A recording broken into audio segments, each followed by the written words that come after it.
Nilai sosial. Menurut Surjono Sukanto, nilai sosial adalah nilai sebagai konsepsi abstrak dalam diri manusia mengenai apa yang dianggap baik dan buruk. Dengan demikian, nilai sosial adalah nilai yang dianut oleh suatu kelompok masyarakat. Ciri-ciri dan fungsi nilai. Ciri-ciri nilai sosial adalah sebagai berikut. 1. Konstruksi masyarakat sebagai hasil interaksi antar warga dan masyarakat. 2. Disebarkan antara sesama warga masyarakat. 3. Terbentuk melalui sosialisasi. 4. Bagian dari usaha pemenuhan kebutuhan dan kepuasan sosial manusia. 5. Dapat memengaruhi perkembangan diri seseorang. 6. Memiliki pengaruh yang berbeda antar warga masyarakat. 7. Cenderung berkaitan satu sama lain dan membentuk sistem nilai. Menurut Dr. Anders Suprapto, fungsi nilai sosial adalah sebagai berikut. 1. Dapat menyumbangkan seperangkat alat untuk menetapkan harga sosial dari suatu kelompok. 2. Mengarahkan masyarakat dalam berpikir dan bertingkah laku. 3. Penentu terakhir manusia dalam memenuhi peranan-peranan sosial. 4. Alat solidaritas di kalangan anggota kelompok masyarakat. 5. Alat pengawas kontrol perilaku manusia dengan daya tekan dan daya mengikat tertentu agar orang mau berperilaku sesuai dengan sistem nilai. Selanjutnya ada pembagian nilai. Menurut Profesor Dr. Notonegoro, nilai sosial dibagi menjadi 3. Yang pertama, nilai material, yaitu segala sesuatu yang berguna bagi unsur fisik manusia. Contohnya makanan, air, pakaian. Kedua adalah nilai vital, yaitu segala sesuatu yang berguna bagi manusia untuk mengadakan kegiatan dan aktivitas. Contohnya buku, alat tulis, kalkulator, dan motor.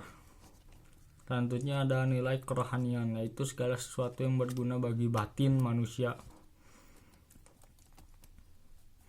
Lalu selanjutnya, menurut Profesor Dr. Notonegoro, nilai juga dapat dibedakan berdasarkan cirinya, yaitu nilai dominan dan nilai yang mendarah daging.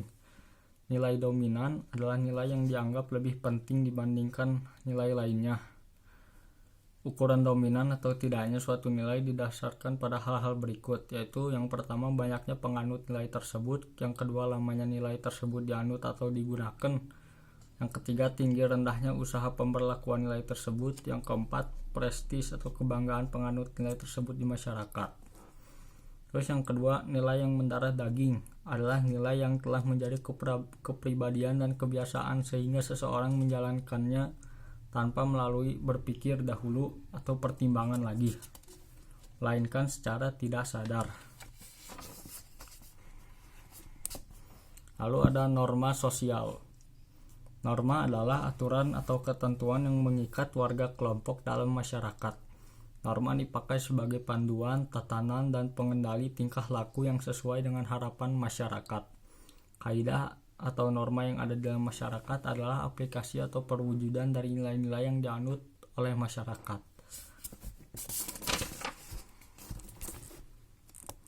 Norma sosial yang mengatur masyarakat bersifat formal dan non-formal. Yang pertama, norma formal bersumber dari lembaga masyarakat atau institusi formal. Norma ini biasanya tertulis. Contohnya seperti aturan negara, seperti konstitusi, surat keputusan, atau perda dan perda. Kedua, norma non-formal biasanya tidak tertulis dan jumlahnya lebih banyak dari norma formal. Contohnya aturan masyarakat seperti pantangan-pantangan, lalu ada aturan keluarga dan adat istiadat. Tingkatan norma dilihat dari kekuatan mengikat terhadap anggota masyarakat. Norma dibedakan menjadi beberapa tingkatan, yaitu yang pertama ada cara atau usage, adalah norma yang paling lemah daya pengikatnya karena orang yang melanggar hanya dapat mendapat sanksi dari masyarakat berupa cemoohan atau ejekan. Yang kedua adalah kebiasaan, adalah aturan dengan kekuatan mengikat yang lebih kuat dari usage. Ketiga ada tata kelakuan atau mores, adalah aturan yang sudah diterima masyarakat secara sadar atau tidak sadar dan dijadikan alat pengawas atau kontrol terhadap anggota-anggota masyarakat. Yang keempat ada adat istiadat atau custom. Pada umumnya tidak tertulis namun memiliki sanksi baik langsung maupun tidak langsung. Sanksinya berupa sikap penolakan dari masyarakat. Jenis norma selanjutnya. Yang pertama adalah norma agama. Itu adalah norma yang berdasarkan ajaran dan kaidah suatu agama.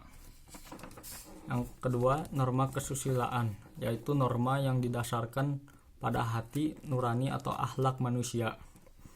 Yang ketiga ada norma kesopanan, yaitu norma yang berpangkal dari aturan tingkah laku dalam masyarakat.